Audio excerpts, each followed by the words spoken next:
Hello, Chandu. Welcome to today's podcast. I'm so excited to have you here. How are you today? I'm really well, thanks, Janine. Thanks for having me along. Oh, I'm so excited about this conversation on so many levels. We were just talking offline around how we met. I think it was about 12 months ago, but we've been in each other's worlds via social media for a while in terms of following and keeping our eye on each other. And the time that we met, you were in one of the rooms that I pulled together. I think it was a mastermind room I was doing. And I can still remember your statement where you said, it was around, I've got this work to do and I don't want to leave this planet with the music inside of me. And that's why I'm so excited to have you on this podcast today, because your passion, your everything you do, and every time I hear you speak and every time you gift our community with your words of wisdom, you create this massive shift. And I'm super excited for our listeners to experience the same today. So let's get straight into it. Now, you talk predominantly about the power of intuition and how it can be such a practical compass, particularly during seasons of change or when we're in a place of flux or an inflection point in life or business. My question to you, because I'm sure everyone's got a version in their head, a definition in their head of what intuition actually looks like. But I'm curious from your perspective, first of all, what does intuition actually look like? And my second part to this question is, how do we actually know that it's not fear or bias in disguise? Great question. And, really multi-layered. Intuition for me feels very personal. It's really unique to the person who's experiencing it. Yeah. So some people you were going, your question was, what does intuition look like? Intuition might look like synchronicity or a sign, or some sort of coincidences happening for some people. Intuition might sound like a piece of information coming to you, like a voice that kind of says, oh, call that person, or here's an idea, follow up with this, or drive down that street now, walk into that library, or whatever it is. Intuition might feel like a sensation that, that feels right, that feels true. There's a kind of a unique internal sense of knowing. So see how there's a kind of a look and a see and a feel or a hear of what intuition might be. It can be different for different people. But what I find, it is a sense of knowing without really knowing how you know. Does that make sense? Absolutely does. Yeah. It's a sense that this feels like the thing I need, the information I needed to know, the idea I needed to make. Particularly you think in business, like we're often having a lot of ideas or insights, conversations, but sometimes they just resonate a little bit more, or they hit a bit closer to home or to the bone. Totally needed to hear that. Might read it in a book, a line in a book, and you go, oh my gosh, that's the piece of information. Yeah. So the second part of the question was, how do we know it's not fear or bias in disguise? Yeah. One of the key areas for me, my understanding of working with intuition, I realize next month, it's December, it's 30 years since I first started actively working with my intuition. 1995 was when I started. That was when I first got my really big hit of it and made decisions according to that changed my life. One of the key things around whether it's kind of fear or bias is a degree of self-awareness. When we're functioning from a place of unconsciousness or reactivity or knee-jerking into things, we're often not working at that deeper level of self-awareness. So our emotions can kick in and we'll get scared, or our emotions will come in and we'll be seduced into, oh, that feels so good, let me do that. Our biases are often under the surface as well. And so the more self-awareness we have and the more we can pause before we react or respond or step into making a decision, even if it's a momentary decision, if there's a moment of pause where we're dropping back from that instant head decision strategy, how to move forward, or that heart emotion, fear, excitement, seduction, whatever it might be, we can actually tap more deeply into what's sitting beneath the surface in the gut. And that requires a certain level of self-awareness. It requires a certain level of ability to detach from the moment of thinking or feeling and dropping into, okay, yes, I'm feeling excited about this, or I'm feeling scared. I'm thinking that I need to do these things. But you drop down to that next level of, but what do I know about it? What's really going on under the surface here? Because sometimes something can look shiny and great and feel exciting, and it can make sense to our brain. But inside we're going, no, I'm just not sure about that. I want to come back to that in a second. Particularly, I'm curious from your perspective about, what's getting in the way and why this is something that's so important as we're navigating this changing landscape of business. But before I do, you mentioned there, you touched very briefly there on this has been 30 years that you've been working in this space. And that back in 1995, 30 years ago, was when you had that first hit of intuition. And I'm absolutely sure my listeners are going, Janine, I want to hear about that. So tell us more about that moment, about what changed for you 30 years ago that set you on this course. What got you there, what you noticed through working in this way? Yeah. So what got me there was a young woman who I was at that time, who was driven and following society's great ideas of the great Australian dream, left school, went into nursing, studied nursing, worked in nursing, got married, built the house, the picket fence, studied art on the side, built the art studio, did the whole great Australian dream, following the societal expectations and my own, we talk about bias here, my own ideas of what I thought I should do, and creating a space that once I got there, I just went, oh gosh, is this it? Like, even though it looked good on the outside and logically it was good, heart-wise it was great, but there was something in me which was misaligned. I wasn't aligned with part of my truth. And what happened was I became quite depressed over a period of months and then into years.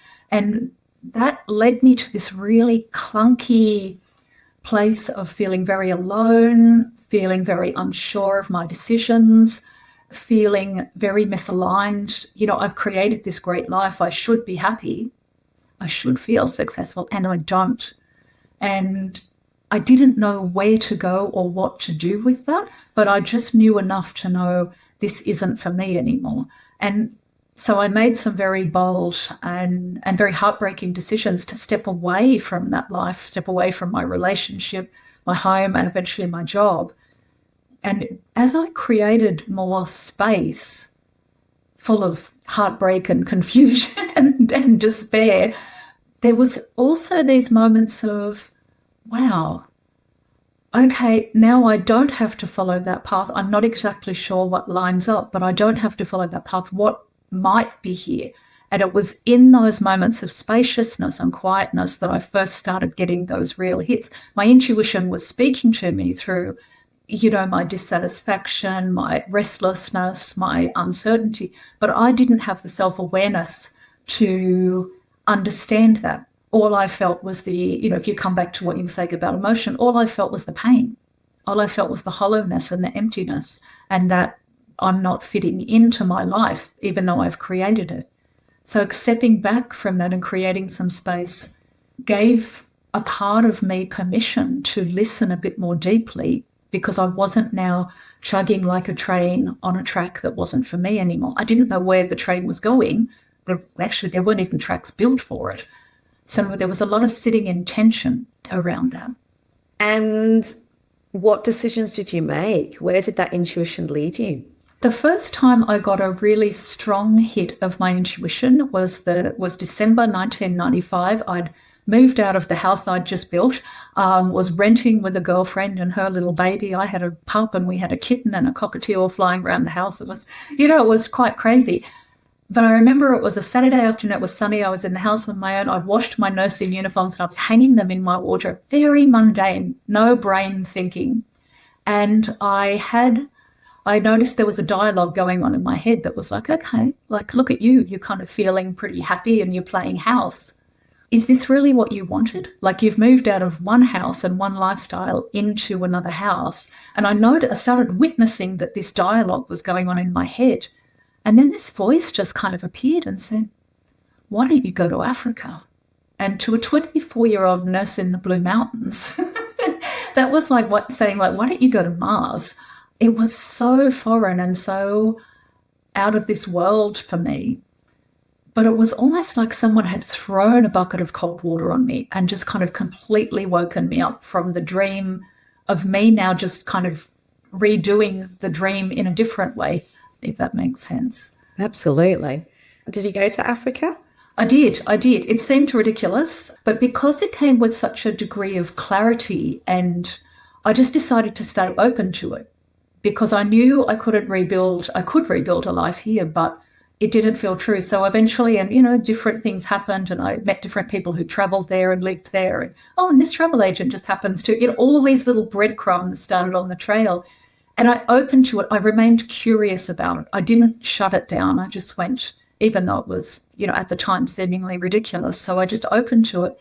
And about 7 months later, I bought a ticket and donned a backpack and quit my job and said, I'm going overseas for 7 months. And I didn't move back for 12 years. 12 years. And in that 12 years, because I know this backstory and I can't wait because you are in the middle of writing this to share with the world. In that 12 years, you didn't live in a nice, cozy apartment in some fabulous city location in Africa, did you? Tell us quickly a little bit about where you spent those years. Yeah, so the first year and a half, I did a lot of travel. I moved through 9 different countries in Africa. I was, camping and really traveling very rough, lots of illness, lots of moving around.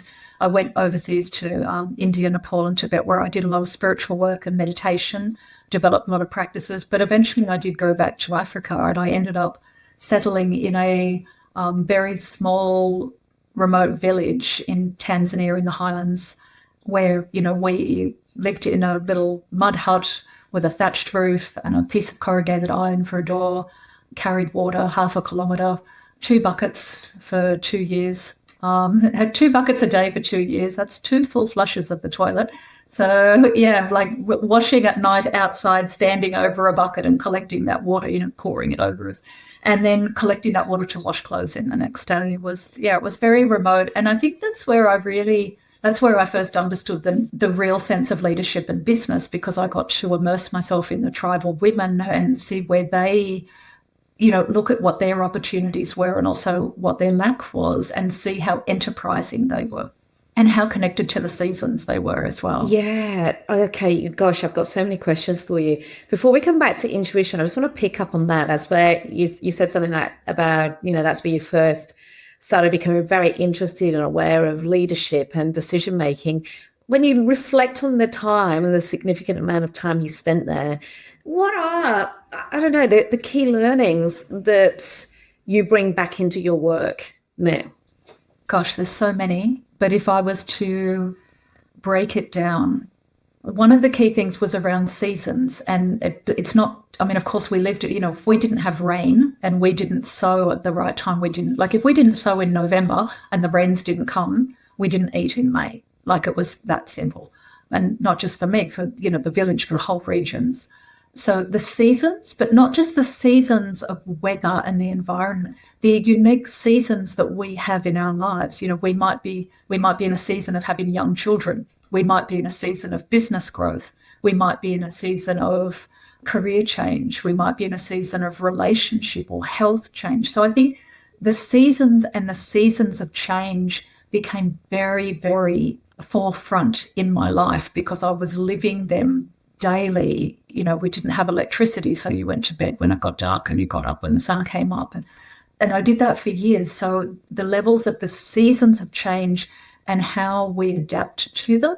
I think the other thing was there was definitely a piece around privilege, there are places in life where we have opportunities, and how we use those opportunities, not just for ourselves, but also to serve others. And that was something that became very prevalent in my work and my first business. I didn't know anything about business, but I started one called Women in Our Area.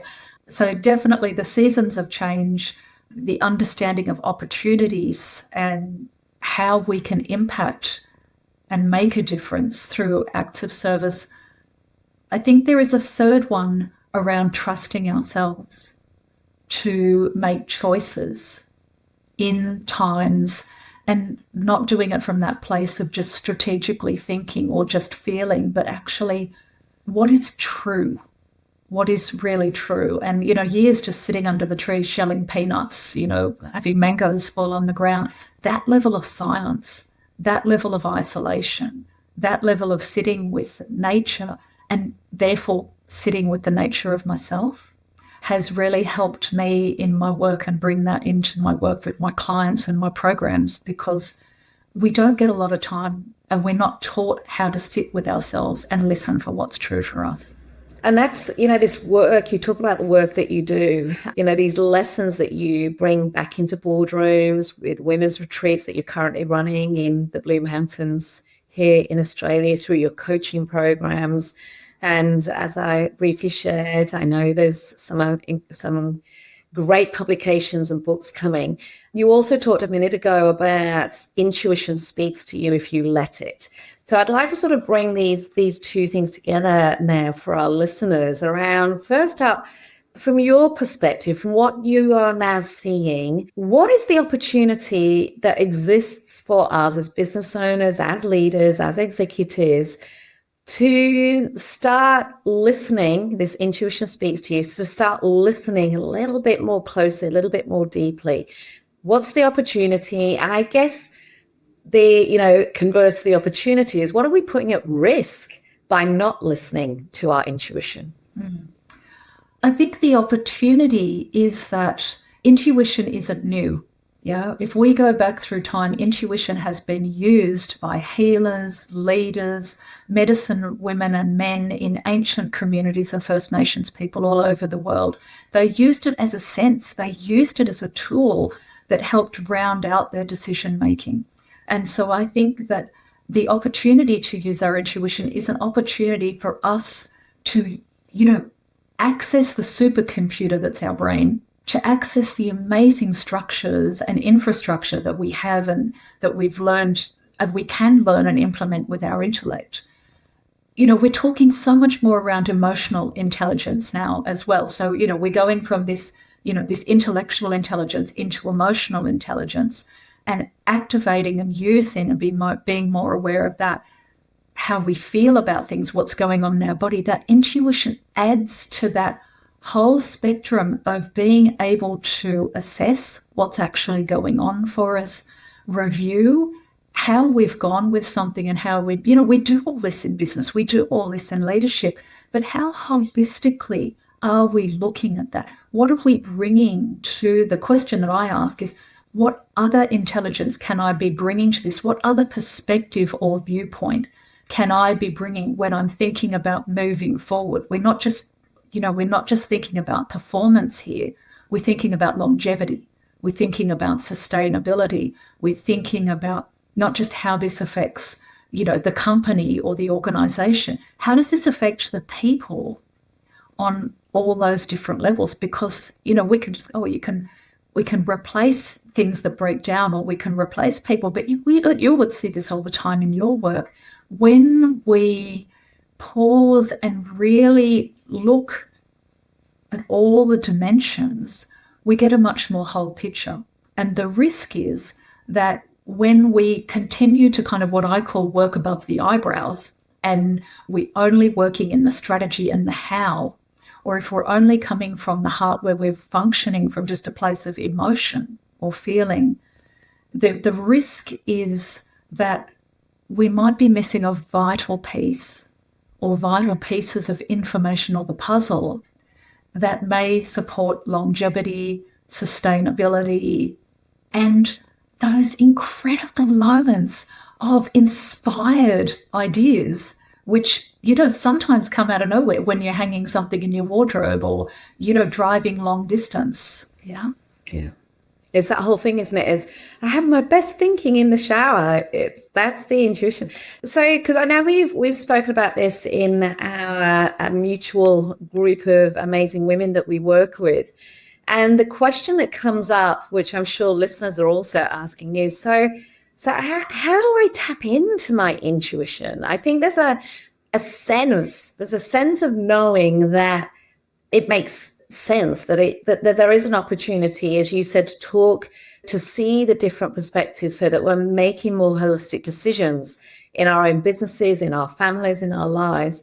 When you're working with people, when you're working with leaders and business owners, how do you help them listen to their intuition? You talked about intuition speaks to you. You talked about it takes a level of self-awareness. So how do people get there? What tips do you have for people listening in now where they could start? Because I appreciate it's a practice as well. But what would you say to people to get curious about or to explore or where to start? Yeah, great question. Great question. And there's a number of layers to it. The first two, I think, are having an open mind and an open heart. And, whenever I'm leading groups, doesn't matter how intellectual the group is or how, retreat orientated it might be, there's that sense of come with a sense of curiosity, be curious. We're often and we're trained to be very strategic and to nail things in. What if we just hold it lightly? Yeah. It's not a matter of, I've got to have this sorted out by close of business. It's, as you rightly said, like those shower thoughts. Yeah. Like they're gold. So first of all, I think having an open mind and an open heart is very important. Maintaining curiosity and, like if you're brainstorming something, there's no wrong answer. We're just putting it all down on the page. We're putting it all out on the whiteboard. There's no wrong idea. It's giving ourselves permission to not have to be right.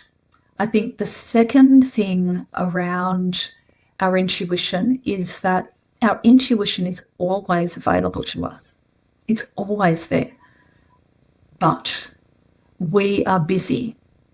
We've got a lot of noise in our life. We've got a lot of distractions. We've got a lot of opportunities to dull ourselves, and there's a lot of drama. Yeah, so these are the things that are going on. So removing ourselves from the dullness, the things that dull us down, the scrolling, the screens, the endless kind of pushing of ourselves, looking at where our distractions are and actually creating what I call times of defrag and decompression. People might say, oh, I can't meditate or whatever. Okay, so you can't meditate, but can you quietly wash up and just pay attention to that? Can you go into the garden and just do some sweeping of the footpath without having a podcast on or without having music? Can you just walk for 15 minutes, even from work to the train or something, and just be walking without going over so giving yourself those moments where we're removing the distractions or the drama. That is a practice. It's like lifting weights. It's like playing tennis or playing piano. It takes time. We're not going to get it perfect. But when we create that regularly, that gives us quieter moments and nervous system settles down, the noise settles down, and we can start to hear those inner voices, those inspired ideas, those moments of clarity. Yeah. Sometimes it might not be that it's going to break open, I've got to go and, start a whole new business or something like that. Sometimes it might be, I really need to call Carol. Like it doesn't have to be, I don't know who Carol is, but it could be like it might be that simple. But definitely open mind, open heart, reducing the outer distractions, and then trusting, like going, okay, that's come up, and sometimes we might judge it, oh, that feels hard, I don't want to have that conversation. Why would I choose to do that? But just trusting, but okay, that's something. It's really interesting as you're talking, one of the biggest shifts that I've seen, I would say definitely in the last sort of 2 to 3 years post-pandemic, and I've been talking to a lot of clients and leaders about this, is that there is such an increasing amount of noise in the market, in the world. at a macro level. And what I've seen post-pandemic is it's filtering down at breakneck speed into individuals, into families, into the home, and coming at us from all directions. And we cannot, simply blame social media or the fact that we're doing 5 people's jobs, or that, there's increasing demand and results. The reality is it is, and it's everywhere. And so this piece that you talk about of defragging and slowing down, I've been speaking quite a bit with people about, we've actually got to work even harder at that stuff. Because if we're trying to uncover, unlock the advice, the strategic advice, the ideas, the decisions, the plans that are the right decisions to move forward or to lead people forward or to change things, that's not going to happen in the chaos. And so I'm noticing that there is this increasing, there's almost like a knowing, again, is the intuition, right? This knowing that I've got to slow down, I've got to slow down, I've got to slow down. I don't think people have necessarily understood why they have to slow down. And what I love about what you've just shared is actually there is an opportunity that exists, and it is actually a leadership opportunity that exists in finding space to just move a little bit more slowly through the world, through meetings, through making decisions to unlock that next. And I'm curious from your perspective, why do you think it is so important? Why do we need this right now? I hear your passion and I see the work that you do. And I know there's a deeper reason as to why you work in this space. And I'd love you to share why this matters so much in business right now, or amongst the leaders that you work with, why it's so important that we're prepared to do this work and to try hard. Like you said, have an open mind and an open heart, embedded throughout all of that with curiosity. And again, it's the invitation. But why is it so important? Because we're facing, and I don't have the statistics in front of me, but we're facing record levels of stress in the workplace. We're facing record levels of burnout. We're facing record levels of suicide, particularly in men. We're facing record levels of domestic violence. We're facing stresses around housing, cost of living. We don't just have pressures in the workplace. We don't just have, and workplaces aren't putting pressures on their staff just because they've got nothing better to do. They've got KPIs, they've got goals, they've got profits and losses, they've got accountability. So we're facing in our lives right now where there's been an upping of the ante. And I feel like we look out at the world, we can see, incredible species loss in the world in environmental sense. We can feel it in our homes, the incredible tension that's there. We can feel it in our bodies that there's a lot of tension. I'm not interested in change for change's sake. I'm interested in sustainable change that's going to not just touch us in our bottom line, in our business, for example, and that's important, or not just in our relationships, but in that whole package. And what I see a lot in my work, because I straddle this area between personal development and professional development, this personal leadership and professional development, that we spend and invest a lot in our professional development. We focus heavily on that, but that doesn't necessarily equate to us understanding who we are, understanding each other, and understanding how we work and how better we can serve. And when we actually pay attention to those things, we've got much more possibility to work with the stresses that are around us. Because if we identify, come back to your bias before and fears, they're two massive drivers for us. All of us are facing internally challenges and externally challenges, and they're bumping up against each other all the time.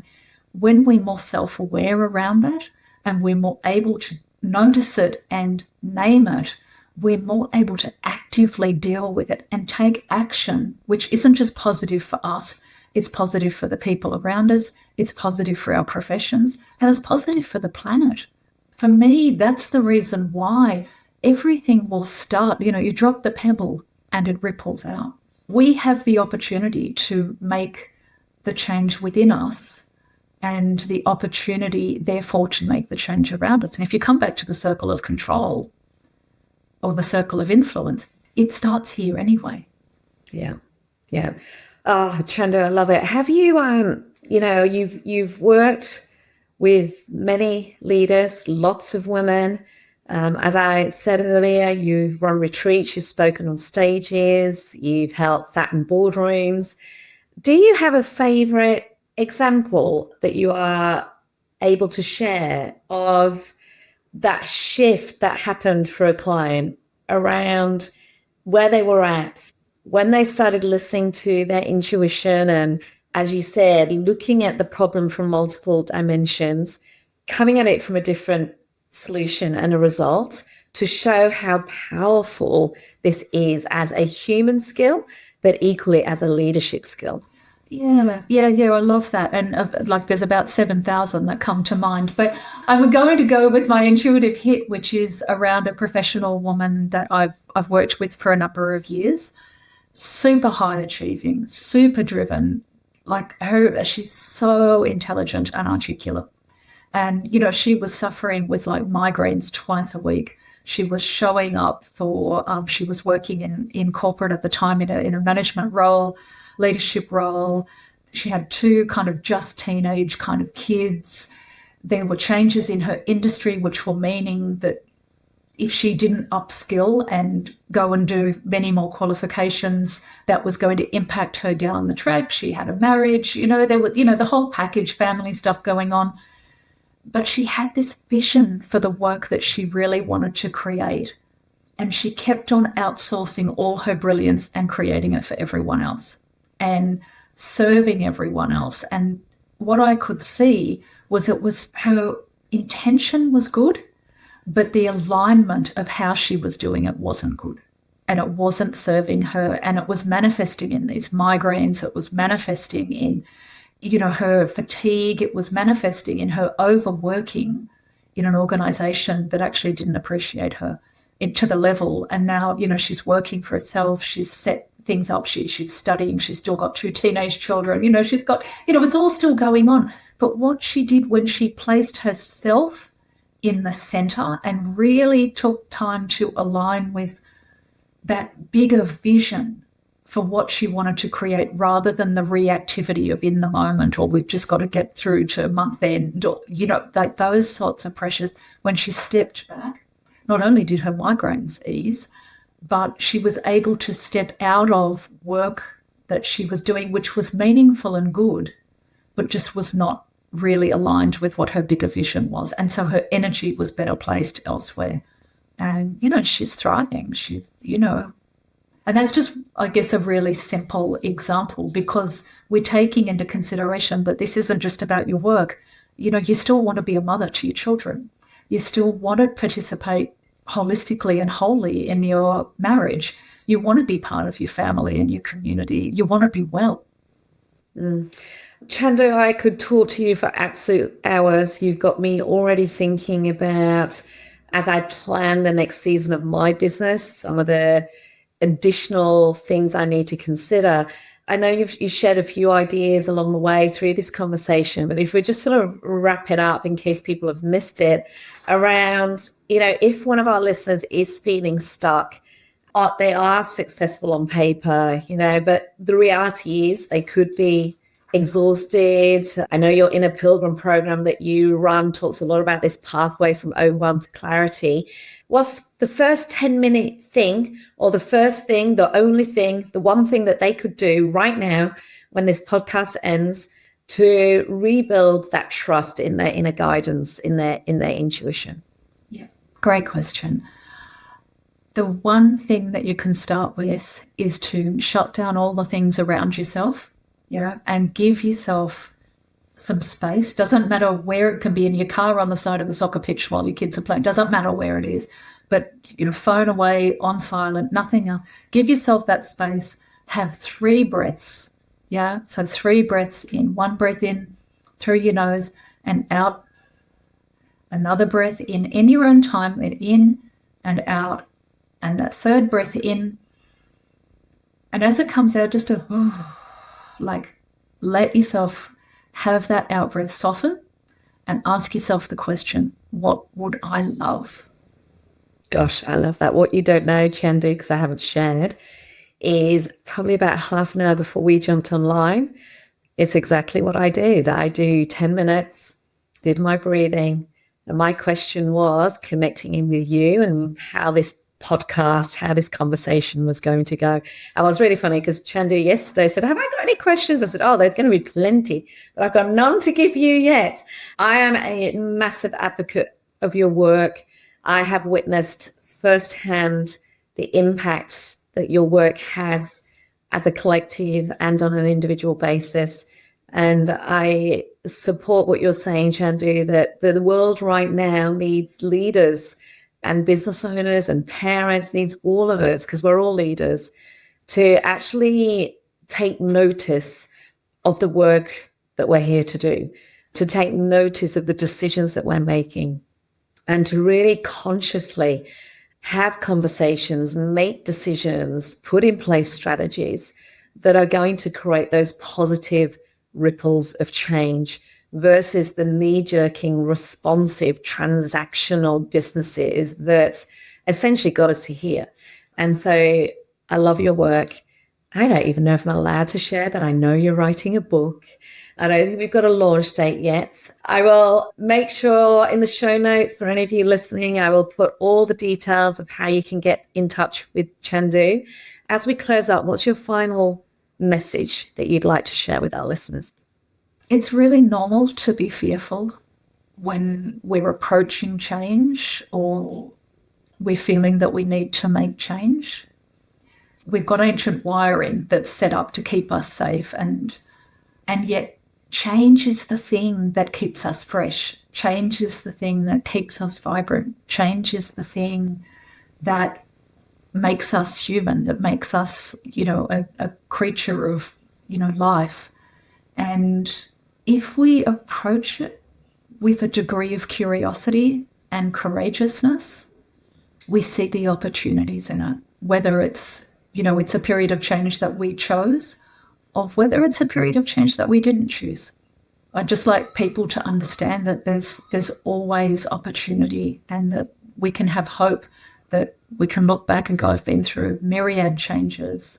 And if I stay curious and I stay courageous, I'm going to make it through this change as well. Chandu, thank you so much for your time today and the gift of this conversation. As I said, I could talk to you forever, but I really appreciate everything that you shared today. And thank you for all that you are bringing to all our lives in terms of how we lead, how we live, how we build our own versions of success. It's been an absolute joy to have you on the podcast today. Thank you so much for having me. It's been an absolute honour. Thank you. It's lovely to work with you, Janine.